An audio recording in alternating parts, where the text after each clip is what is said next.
I'm 71 years old and I still make my own coffee. It's a small thing, but it matters to me.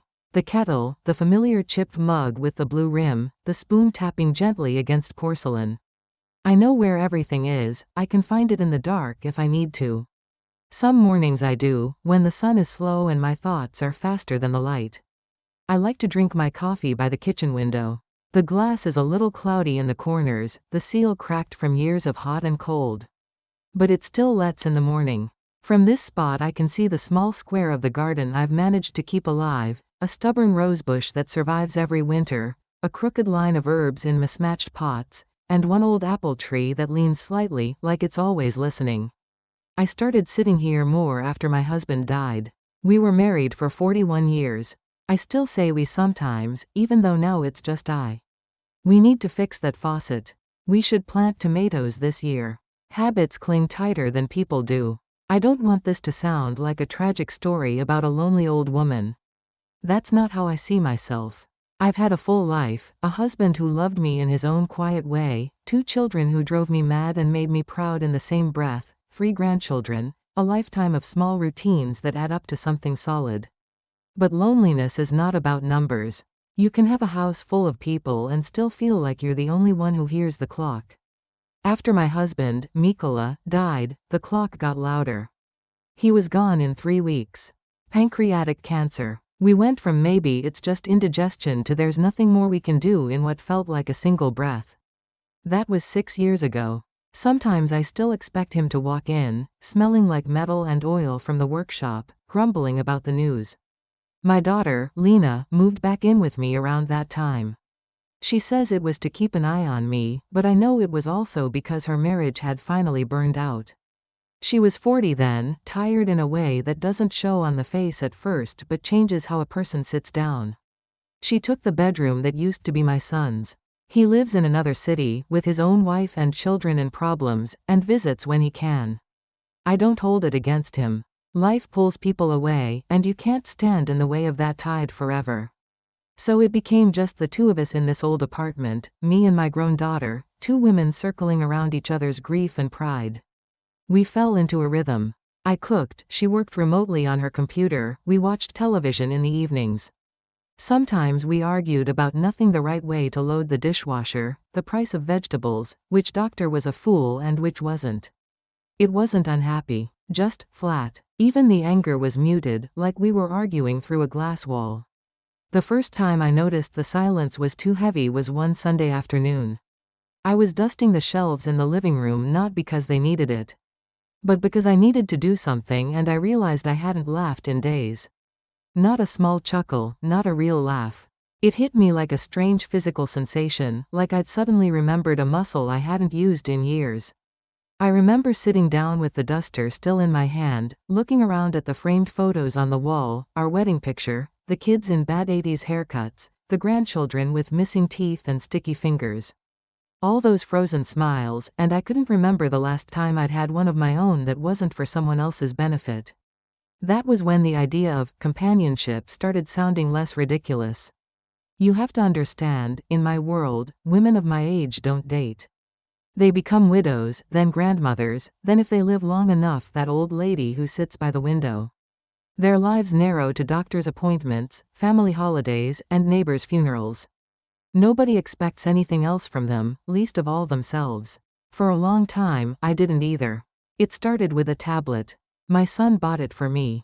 So you don't only talk to the cat, he joked, as if the cat wasn't better company than half the people I know. He set up everything, downloaded applications, arranged big icons on the home screen, showed me how to video call. I used it mostly to look at recipes and read news. One day, a small banner appeared at the bottom of some article, local community group for seniors, find friends, events, and companionship near you. It sounded harmless enough. I tapped it. I'm not going to pretend I was naive about the internet. I've heard enough stories about scammers and predators. But this was a group run through a community center I recognized, with photos of knitting circles and readings and people dancing clumsily in a hall decorated with paper streamers. It looked cheerful. I joined. At first, all I did was read.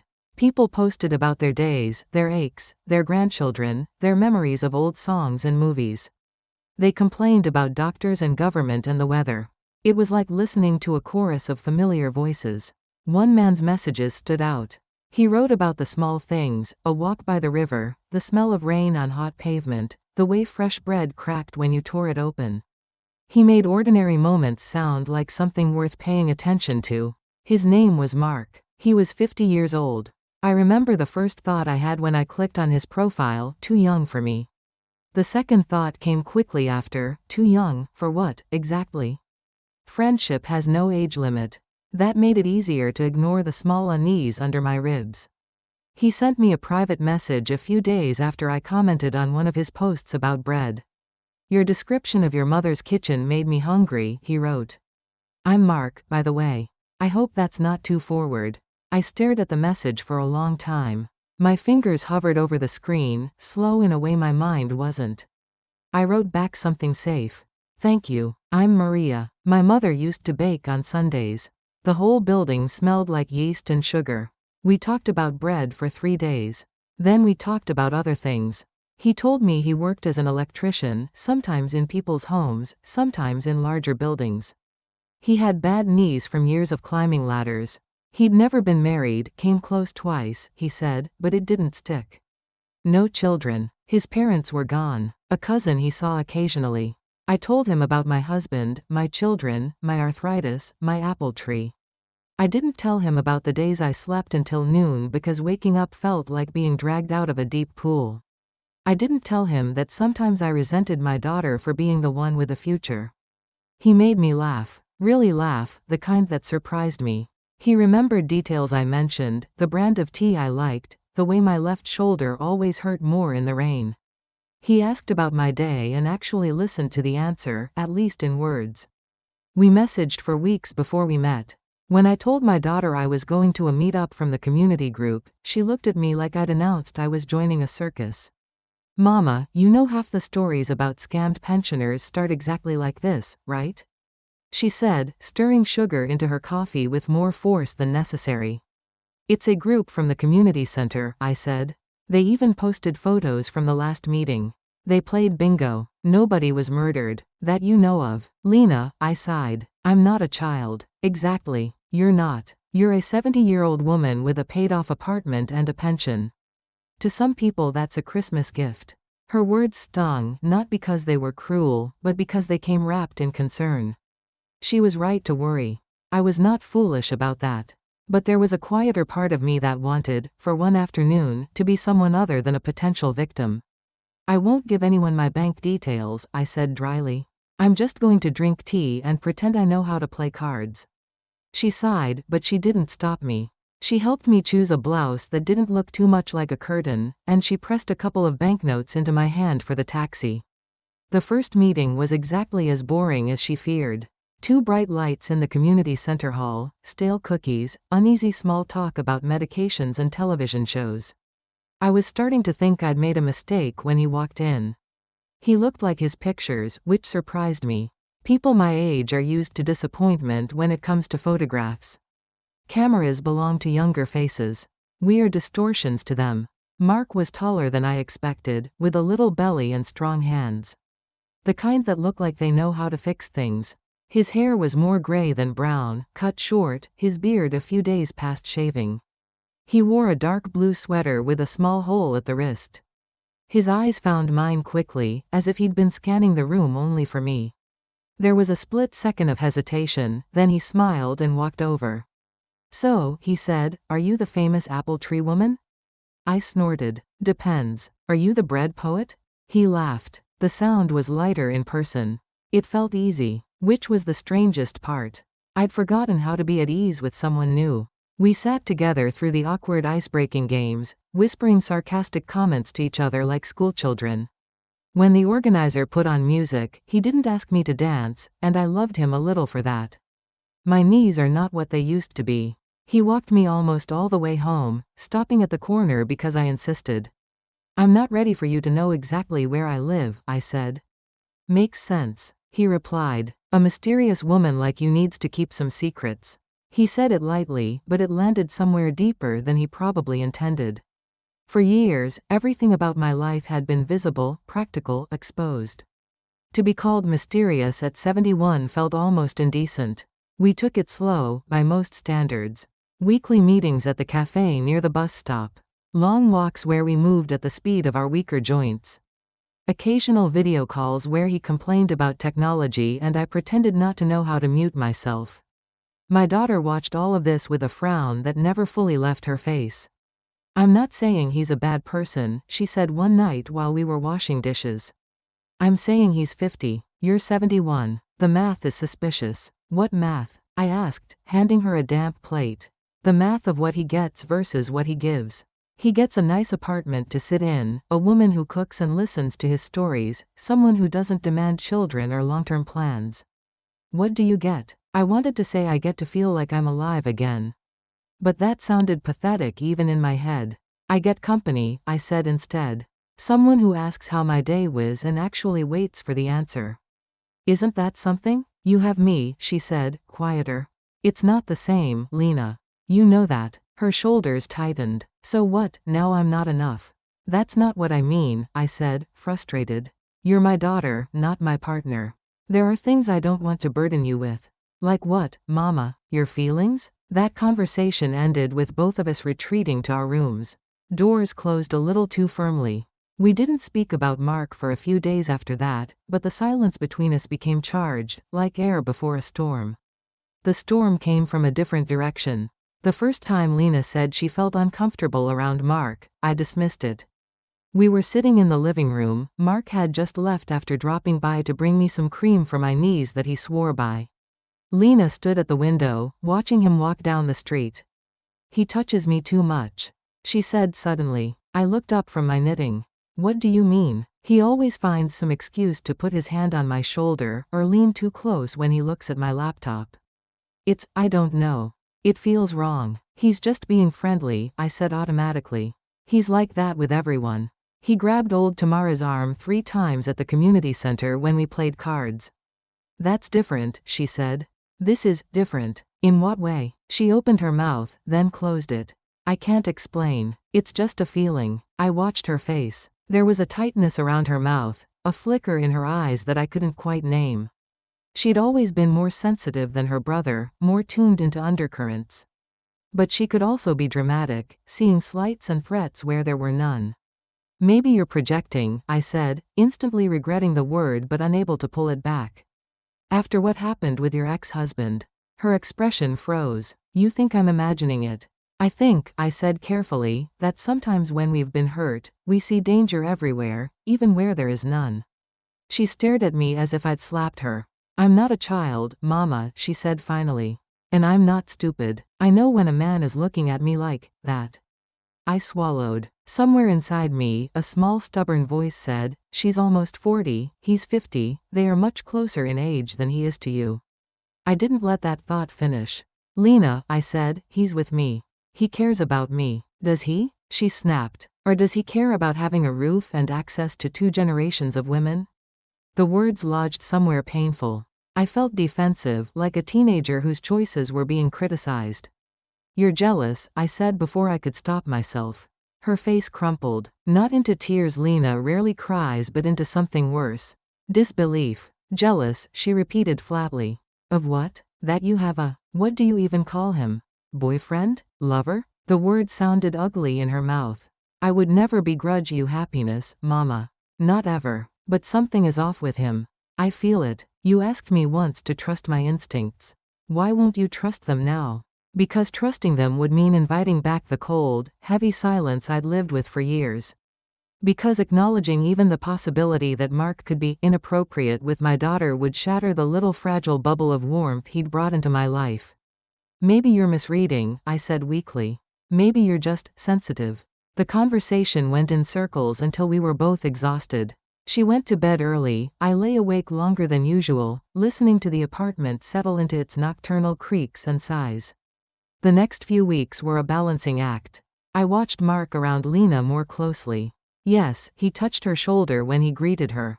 Yes, he leaned over her a bit too closely when asking about her work. But he did similar things with me, didn't he? A hand on my back when helping me into a chair, fingers brushing mine when passing a cup of tea. Was I supposed to interrogate every movement? Lena became more distant. She spent more time in her room. When Mark visited, she stayed in the kitchen or went for long walks. The atmosphere in the house shifted, stretched thin between my desire to hold onto my renewed sense of life and my daughter's prickling discomfort. I told myself it was just a phase.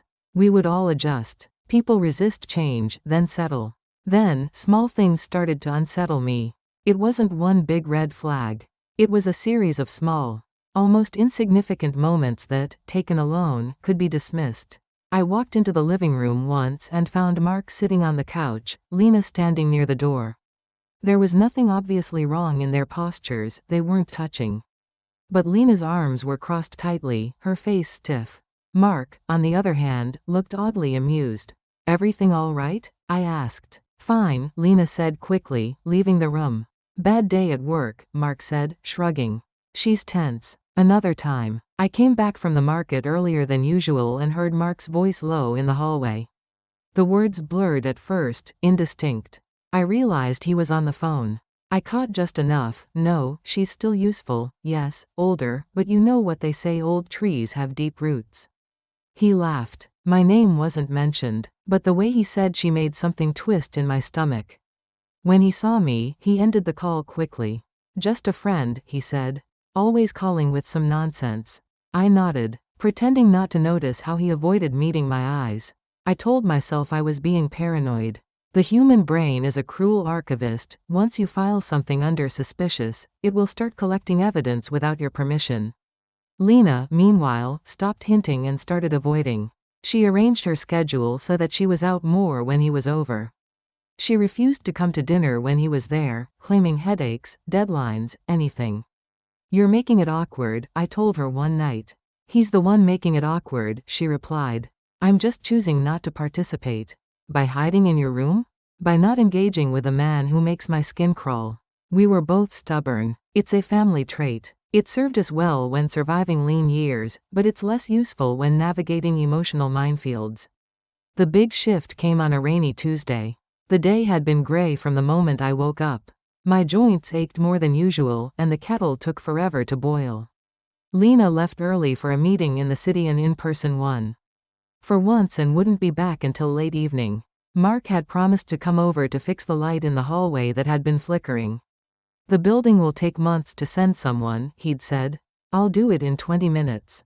He arrived with his tool bag, shaking rain off his jacket in the hallway. He kissed my cheek lightly, something he'd started doing recently, and I felt that now familiar mix of pleasure and embarrassment. "Where's Lena?" he asked casually, taking off his shoes. "At work," I said. "She won't be back until late. You have me all to yourself." His smile flickered, something quick crossing his face that I couldn't name. "Lucky me," he said. He worked on the light, chatting about some customer who'd insisted he remove all the bulbs and scrub them individually. I laughed in the right places, wiped dust from the top of the wardrobe he'd moved, made us coffee. It was almost peaceful, the kind of ordinary domesticity I'd missed. A man on a ladder, a woman holding a flashlight. If I squinted, I could pretend it was 30 years earlier and the man was my husband. The light fixed, we sat at the kitchen table. The rain tapped against the window. The apartment felt cocooned, the world outside kept at bay by water and glass. "You know," he said after a while, stirring his coffee though he didn't take sugar, "you're lucky to have your daughter here." "I know," I said. "Though some days I feel she might smother me." He laughed. "That's what love looks like sometimes. I guess." He paused, then added, "She's a beautiful woman." Something in his tone made me lift my head. "Yes," I said carefully. "She is. Must be a bit strange, huh?" He said. "Having a daughter who's, 46? And still living with you?" 45, I corrected automatically. "And why strange? At that age most women are already grandmothers themselves," he said. "But she's back in her childhood bedroom. Life can be funny. Life can be hard," I replied, a bit sharply. "Not everyone's path is straight." "True," he conceded. "Still, I don't know. There's something tense about her. Like a wire about to snap." "She's been through a lot," I said. "The divorce wasn't easy." He hummed thoughtfully. "Some people become more receptive when they're vulnerable." I didn't like the way he said that word. Receptive. To kindness? I asked tightly. To attention, he said, eyes on his coffee. We're all human. We all want to feel seen. The conversation drifted after that. But my nervous system stayed alert, like a dog that's heard a sound it can't identify. That night, Lena came home exhausted and went straight to her room. I heard her shower, the soft thump of her footsteps, the creak of the bed frame. I thought about telling her what Mark said, then decided against it. It would only fuel her suspicion. Instead, I lay awake, Mark's words replaying in my head like a broken tape. The next day, something happened that forced my hand. I usually keep my tablet on the coffee table. That morning, it was in the kitchen. I must have carried it there the night before, intending to look up a recipe and forgotten. I picked it up to move it back and saw a notification from the community group app. Someone had posted a link in a private chat I shared with a few other women from the group, including Mark, with a short message, "Is this him?" Curious, I tapped it. The link led to a forum thread. The username in the post was unfamiliar, but the story was not. A woman was describing a man named Mark, 50 years old. Electrician, met through a similar community group. At first he was charming, attentive, helpful. Then, gradually, he became controlling. He hinted about financial difficulties. He made inappropriate comments to her adult daughter, then denied them. When confronted, he flipped the situation, accusing them of being paranoid. Eventually, when she tried to break it off, he threatened to make trouble. My stomach dropped. It could have been another man. Mark is a common enough name. Electrician is a common job. But the details stacked like bricks. At the bottom of the post was a blurry photo someone had uploaded from their phone. The resolution was bad, but the shape of the man's face, the way he held himself, the cheap leather jacket he wore, I knew them. I'd seen that jacket hanging on my coat rack. My hands began to tremble. The room seemed to tilt slightly, as if I'd stood up too fast. I scrolled down. There were replies from other women. Some vague, some more specific, all hinting at similar patterns. Charm, neediness, boundary violations, attempts to isolate them from family, subtle financial manipulation. A disturbing mosaic. I read until my eyes hurt. I didn't want to believe it. Denial is not a river in Egypt, it's a warm blanket with holes you pretend not to feel. But the next time Mark came over, the blanket slipped. Lena happened to be home that afternoon. She'd had a meeting cancel and was working from home instead. When Mark knocked, she glanced at me from her place at the dining table. Then focused deliberately on her laptop. I opened the door. He stepped in, smiling, the same easy charm. "Smells good," he said. "What are you cooking?" "Chicken and potatoes," I replied. "Nothing special." "I disagree," he said with a wink. "Your cooking is always special." He took off his shoes, hung his jacket, walked into the living room where Lena was typing. I stayed in the kitchen, stirring the sauce, ears pricked. "Working hard?" he asked her. "Always," she replied without looking up. "You'll get wrinkles if you frown at that screen so much," he said lightly. "Then I'll match my mother," she said. He laughed. "You're too pretty to worry about that." I heard the small sigh she let out. The keys paused under her fingers. "I'm busy, Mark," she said. "I really need to finish this." Busy, he said. "You know, I passed by your mother's friend's shop today. She says she hasn't seen you in ages. You should get out more. Dress up. Have some fun." "I have work," she said again. Voice tight. "You can work and still have fun," he persisted. "Men don't like women who look so serious all the time." That word "men" felt like a stain in the air. "Good thing I'm not trying to impress any," she said dryly.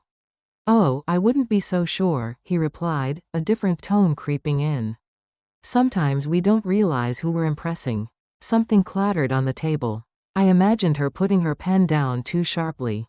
"I'm not interested in this conversation," she said. I stepped into the doorway. "Everything okay here?" "Perfectly," Mark said with a smile. "We were just talking about how your daughter works too much." "I gathered," I said. "Dinner will be ready in half an hour." He winked at me. "Plenty of time then." I went back to the kitchen, but I didn't go back to stirring. I stood very still, listening. Their voices dropped after that. I couldn't make out words, only tones, his insistent, teasing, then lower, hers short, clipped. Twice I heard my name. Once I heard Lena say, sharply, "No." That night, after he left, I knocked on her door. "Come in," she said, her voice flat. She was sitting on her bed, laptop closed, hands folded in her lap like a child waiting for scolding. "What happened earlier?" I asked. "Nothing you want to hear," she said. "Try me," I said quietly. She looked up at me. There was a tiredness in her eyes I hadn't seen before. "He was flirting," she said. "Again. Making comments about my appearance, my clothes. Asking why I never wear dresses around him. He said I owe it to myself to feel desirable. I told him it was inappropriate. He laughed. My throat felt dry. Maybe he was just joking. Enough," she said suddenly, voice cracking. "Stop. Stop making excuses for him. I know what it feels like when a man is testing boundaries. I've lived long enough to recognize it. He tests, he watches how far he can push. And you keep pretending it's nothing. You keep choosing him over me." The last sentence hit like a blow. I opened my mouth to protest. But she held up a hand. "I know you're lonely," she said, softer now. "I know he makes you feel seen. I get it. I really do. But I feel unsafe in my own home. Do you understand that? Unsafe. I avoid the kitchen when he's there because I don't want to be alone with him." That's not nothing. The word unsafe jolted something awake in me. It was one thing to suspect a man might be a bit of a flirt, a bit clumsy. It was another to hear your daughter describe feeling unsafe under your roof. "I will talk to him," I said slowly. "Set some boundaries." She looked at me with a kind of tired resignation. "Do whatever you want, Mama. It's your life. It's your relationship. But stop pretending you don't know something is wrong. Because if something happens, you won't be able to say you had no idea." I slept badly that night. Images from the forum thread mingled with my own memories, Mark's lingering looks, his subtle comments, his odd questions about my finances, just curious. "You know, planning for the future, we should be smart at our age." I thought about how quickly he'd started leaving a spare toothbrush in my bathroom, how his jacket had found a permanent spot on my hanger. That's when I decided to stop pretending and start paying attention. The next day, I made a plan. I didn't tell Lena immediately. I needed clarity before I confronted either of them. I needed to see something undeniable with my own eyes or hear it with my own ears. My daughter's words. The forum posts, my gut, they were pointing in the same direction, but the mind is a stubborn thing. It can twist evidence to fit a desired narrative if you let it. So I decided not to let it. Mark usually came over 3 times a week, Tuesday, Thursday, and Sunday. Thursday evenings were when Lena often had online meetings with clients in another time zone, usually from her room with the door closed. I asked him, casually, to come earlier that Thursday. "Lena will be home," I said. "She's working from here that day. You two can say hello properly." "Things have been tense." He smiled. "I'd like that. I hate tension." I forced a smile back. On Thursday morning, I told Lena I needed her help with something technical. "What kind of something?" she asked warily. "Your phone's recording thing," I said, gesturing vaguely. "Voice recorder, or whatever it's called." She blinked. "Why?" I hesitated, then decided there was no point in half measures. "I need to hear him," I said simply. Her eyes widened. Then, slowly, a mixture of relief and sadness washed over her face. "It took you long enough," she murmured. She got her phone, showed me how to start an audio recording, how to lock the screen so it wouldn't stop. My hands shook a little as I watched. "I don't want to trap him," I said. I need to know, for myself, so that whatever I do next, I don't spend the rest of my life wondering if I imagined it." "That's fair," she said quietly. "Where will you put it?" "In the living room," I said. "Behind the plant. He always sits there on the couch. If he talks to you." "He will," she said bitterly. "He always does." Around 3 in the afternoon, I pretended to leave for the grocery store. I put on my coat, grabbed my bag, made the usual noises, called out, "I'll be back later." My voice sounded almost normal. Lena sat at the dining table with her laptop open. She nodded without looking up, but I saw her hand slip into her pocket. She knew what we were doing. Behind the tall ficus in the corner of the living room, my phone lay on a shelf under a stack of magazines, screen dark, microphone alive. I went downstairs, walked around the block, then slipped quietly back into the building through the back entrance. I sat on the cold concrete stairs between floors, my heart pounding louder than any footstep. Through the thin walls, I could sometimes hear muffled voices if someone spoke loud enough in the apartment. I waited. I heard the doorbell faintly around half an hour later. The murmur of voices. The familiar shuffle of Mark's shoes being removed. Some light laughter, his, forced. The sound of the living room door. Then, nothing clear. Just a muffled hum. This was pointless, I thought. I wouldn't hear anything from the stairwell. I was torturing myself for nothing. The real evidence would be on the phone. An hour later, when my legs had gone numb and my lower back screamed in protest, I went back upstairs and rang the doorbell like I was coming home. Mark opened it. "There you are," he said. "We thought maybe you'd eloped with the grocer." "I see you haven't lost your sense of humor," I replied, stepping inside. The apartment felt off. Not visibly, nothing was out of place, but the air had a different weight. Lena wasn't in the living room. "She's in her room," Mark said, following my gaze. "Busy woman." "Of course," I said. He stayed another half hour, making small talk that I barely registered. My mind was on the phone behind the plant. Every second stretched. Finally, he left. I watched from the window as he walked away, shoulders relaxed, hands in pockets. He looked like any other man going about his day. Predators rarely look like monsters. When the door clicked shut behind him, I went straight to the plant. My phone was still there, warm from running. The recording timer showed an hour and 17 minutes. I stopped it, saved the file with trembling fingers. Lena had come out of her room. She stood in the doorway, arms wrapped around herself. "Well?" she asked. "I haven't listened yet," I said. "Come, we'll do it together." We sat at the kitchen table, the same one where I'd had so many conversations with Mark. I put the phone between us and pressed play. At first, it was ordinary. The sound of the front door opening, the rustle of coats. My own voice saying I was heading out. The way I laughed too loudly at some small joke. Then I heard the living room door, and the quality of the sound changed slightly. They were closer to the plant. "Hi," Lena's voice said, cautious. "Hey there, workaholic," Mark's voice replied. "No video meetings right now?" "No," she said. "I'm catching up on emails." "You work too hard," he said. "Your mother tells me you never take a break." "I take breaks," she said. "Just not the kind you're thinking of." He laughed. "And what kind am I thinking of?" A pause. "I don't know," she said. "But I don't care." There was the sound of movement. A slight creak of the couch. "You know," he said, "you don't have to be so cold with me.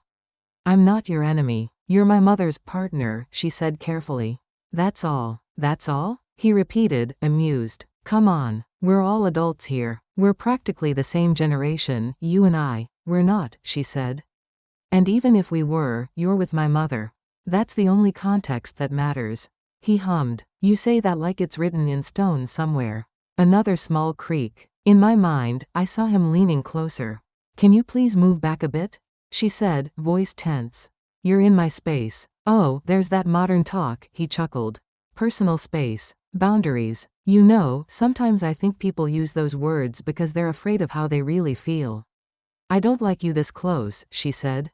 "That's how I really feel." A longer silence. I heard a faint tap, maybe her foot on the floor. "You know what I think?" he said, his voice lower. "I think you're not used to men looking at you." I felt my stomach turn. "Excuse me?" she said. "You've been hurt," he continued. "Your husband left you, right? That does something to a woman.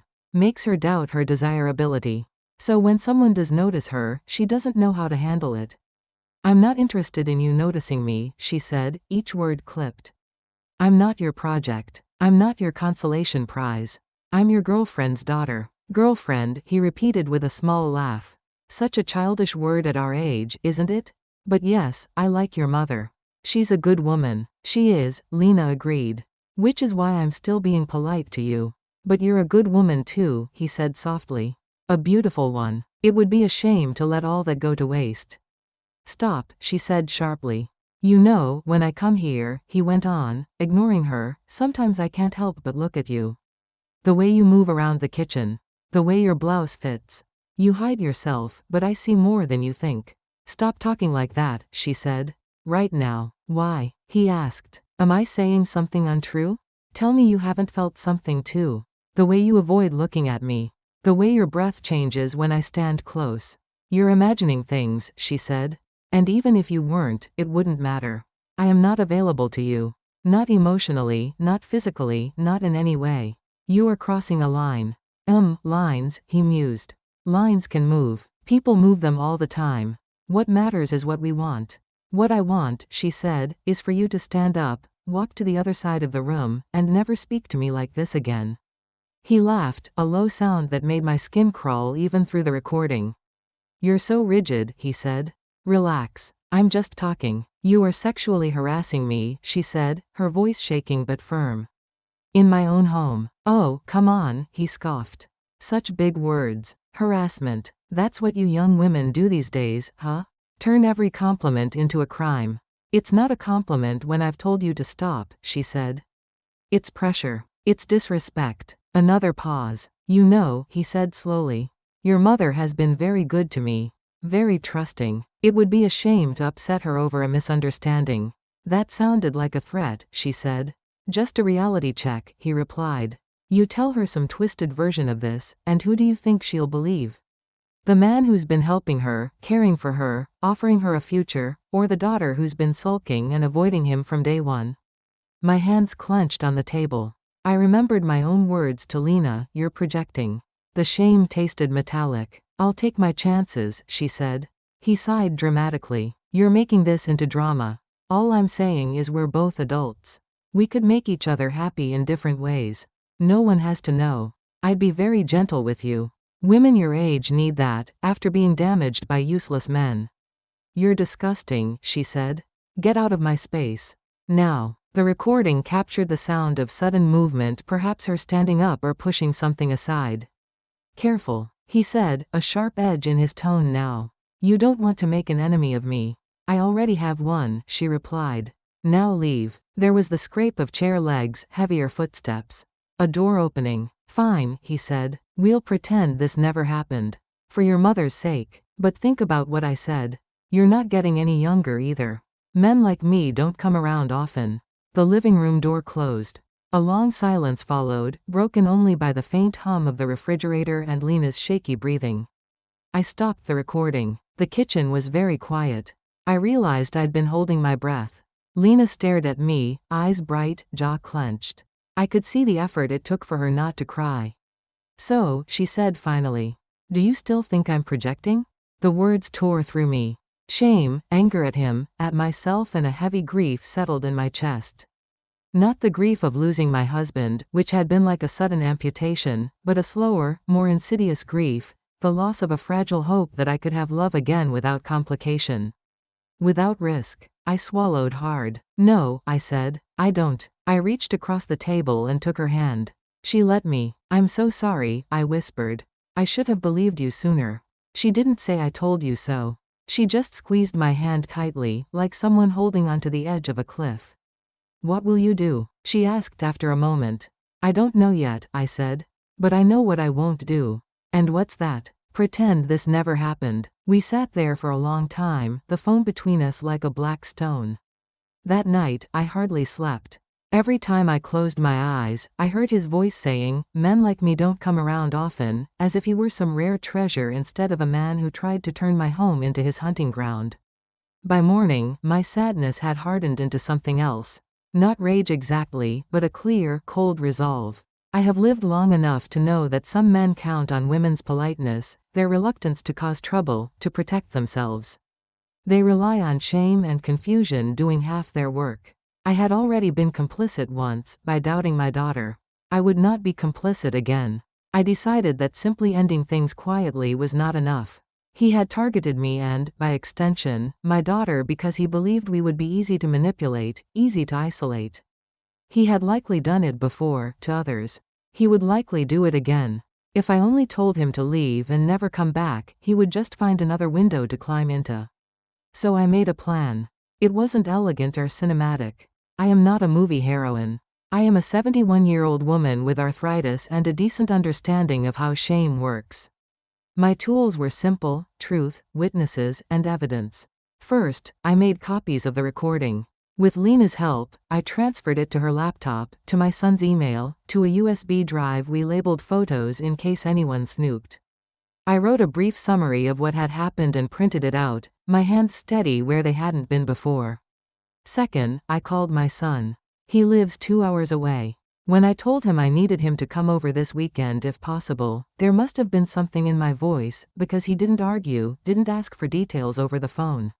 He just said, "I'm coming," and he did. When he arrived on Saturday, he found me at the kitchen table with the recording file open on Lena's laptop and a plate of untouched cookies beside it.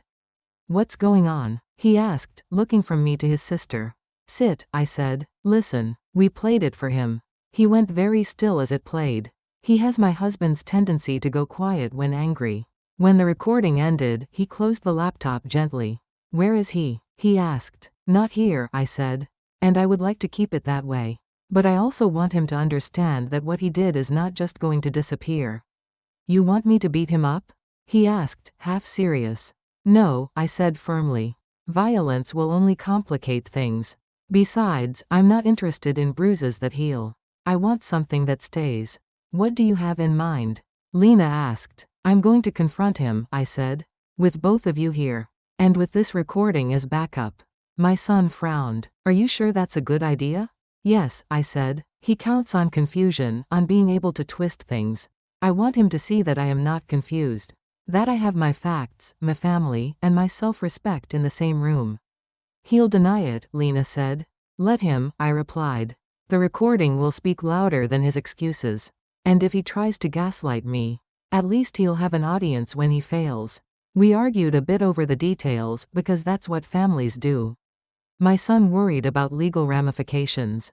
Lena worried about seeing him again at all. I was the calmest, which surprised them and, if I'm honest, surprised me. Grief had made me soft for a while, like bread soaked in milk. But beneath that, there was still bone. We decided on Sunday afternoon. He was already planning to come over. I had invited him earlier in the week, before the recording. For lunch. I didn't cancel. No point in tipping him off, I told my children. Let him walk into a room where everyone knows the truth except him. For once, he can be the one caught off guard. On Sunday, I cooked. Old habits die hard. I roasted chicken, peeled potatoes, chopped salad. My hands moved on their own, muscle memory from decades of Sunday lunches. It kept me from thinking too much.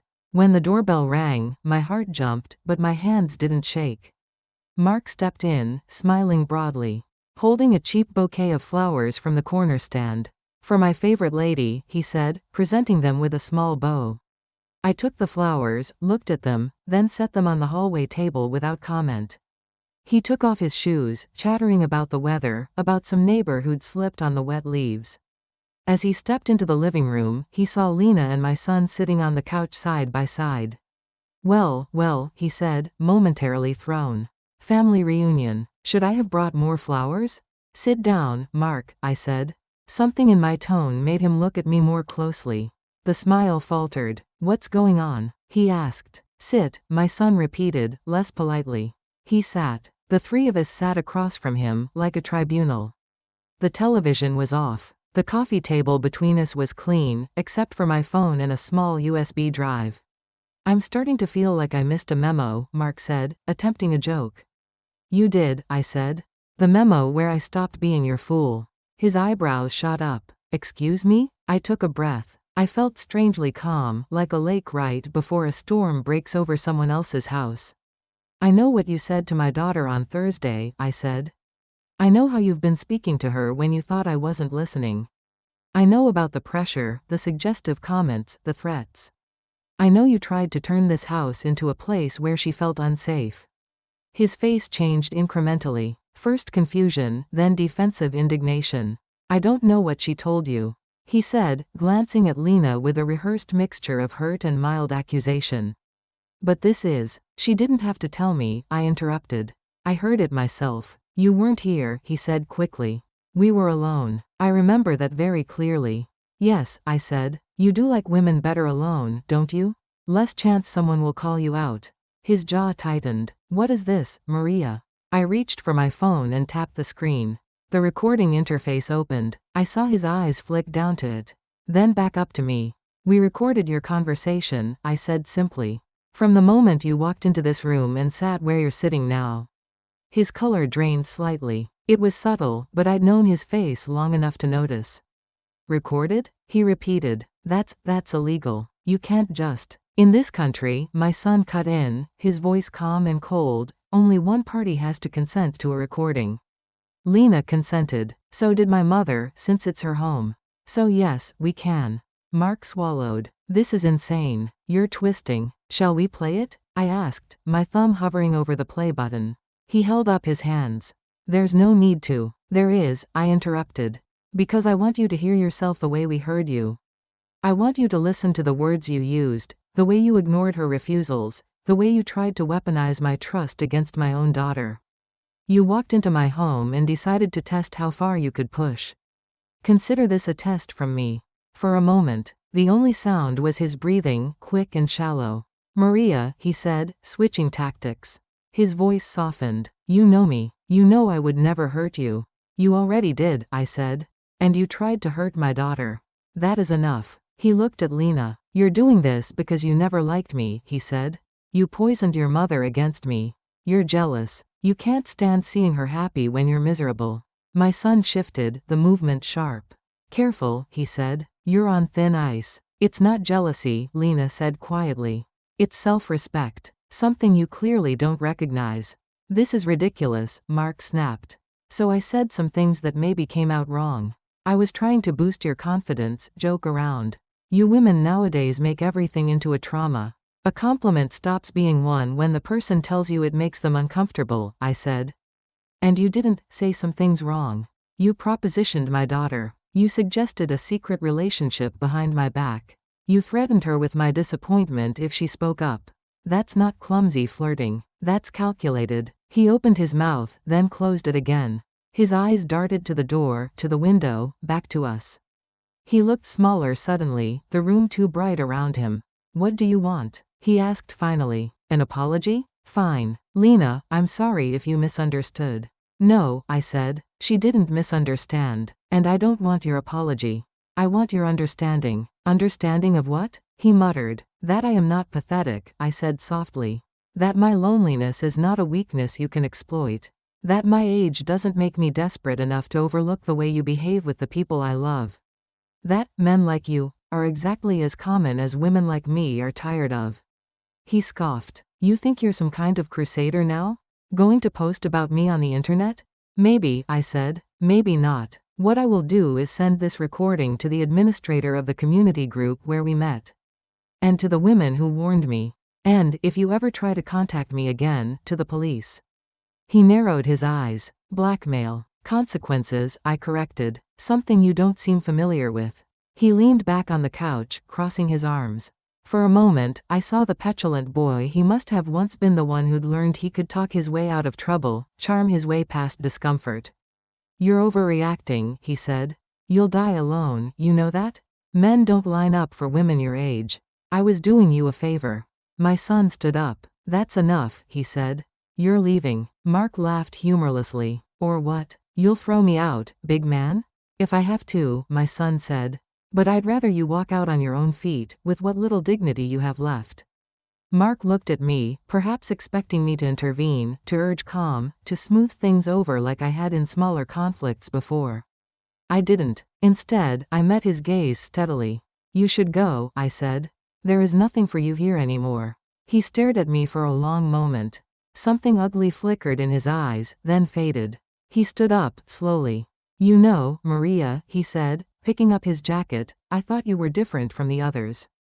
I thought you had more sense. But you're just like every other bitter old woman. Clinging to your children, letting them dictate your happiness. If my happiness requires sacrificing my daughter's safety, I said calmly, then it isn't happiness. It's delusion. He put on his shoes with jerky movements. This isn't over, he muttered. Yes, it is, I replied. For you, it is. For us, it's just beginning. He left without another word. The door closed behind him with a finality that felt almost ceremonial. We stood in silence for a moment, the three of us. My son exhaled loudly. I should have punched him, he said. You did more than that, I replied. We took away his favorite weapon, our silence. Lena sat down, suddenly looking very tired. I went to her, brushed a strand of hair from her face like I used to when she was little. "I'm so sorry," I said again. She leaned her head against my arm. "Thank you for believing me," she whispered. We ate lunch later, though none of us were particularly hungry. The chicken went cold, the potatoes dried out at the edges. It didn't matter. We were feeding something other than our bodies that day. In the days that followed, the apartment felt strangely empty and lighter at the same time. There was no jacket on the hanger, no extra toothbrush, no male voice in the evenings. My phone didn't light up with messages asking how my knees were or what I was making for dinner. I blocked his number anyway. I sent the recording, as promised, to the community group administrator, along with a brief explanation. She replied quickly, thanking me, promising to ban him from the group and warn other members privately.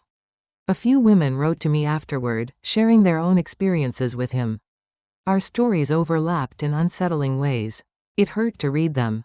Not just because of him, but because of what they revealed. How many of us had been willing to minimize, to excuse, to bend ourselves into shapes that made someone else's behavior seem less sinister? How many times we'd told ourselves, maybe I misunderstood, because the alternative was admitting we'd invited danger into our lives. I don't know if he'll try to find another group, another woman, another kitchen table to sit at. Predators are persistent, but I know that in our small corner of the world, he is a little less free to roam.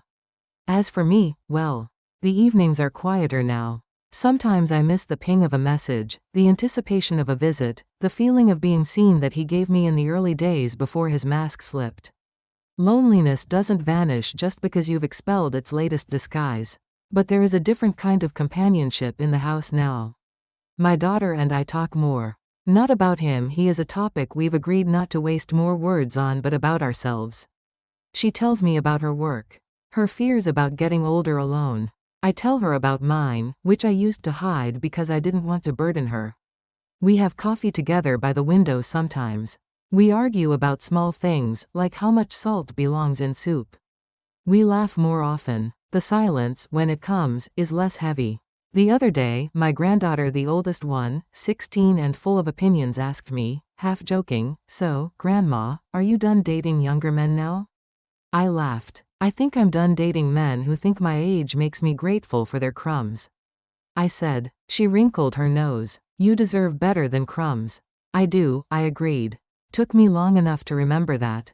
Sometimes, late at night, I sit in the living room with the lights off, just the glow from the street lamps filtering in. I look at the spot on the couch where Mark used to sit. I remember the warmth of his early kindness, the sweetness of feeling wanted again. I also remember the chill of hearing him reduce my daughter to an object of opportunity. People are rarely all one thing. That's what makes them dangerous. If you're reading this and you're young, you might think, how could she be so foolish at her age? If you're closer to my years, you might understand. The need to be seen doesn't retire when you do. It just finds quieter ways to knock on your ribs. I don't regret letting myself hope. That hope reminded me that I am still capable of connection, of desire, of making decisions that are about my life, not just my survival. What I regret is the brief moment when I allowed that hope to outrank my daughter's safety in my heart. But regret, like loneliness, is only useful if it changes something. I have changed. I don't mean in some grand, dramatic way. I still make my coffee the same. I still argue with my television. My knees still hurt in the rain. But inside, something has shifted. I no longer see myself as someone waiting to be chosen, grateful for any attention that comes her way. I chose. I invited a man into my life. And when he showed me who he really was, I chose again to believe my own eyes and ears. To protect my family, to stand on my own dignity. Love at 70 is possible. I know women who have found it, real and kind. But love is not a discount bin where you grab the first thing available because you think you're running out of time. It's not a trade where you hand over your boundaries in exchange for someone's company. If there is a moral to this story, and I suppose a woman my age is expected to offer one, it is simple. Loneliness is not worse than sharing your home with someone who disrespects you or the people you love. No man, at any age, is worth your daughter feeling unsafe in her own kitchen. No charm is worth the cost of silence. And perhaps, most importantly, believing the people you love when they say, something is wrong, is a form of love too. One that might save more than just your heart. Now, when I sit by my kitchen window in the morning, watching the light creep across the garden, I still feel the ache of empty space beside me. But I also feel something else, a quiet, steady pride. I was vulnerable. I was deceived. I made mistakes. And then I listened. I learned. I acted. At 71, that feels a little like falling in love with myself for the first time.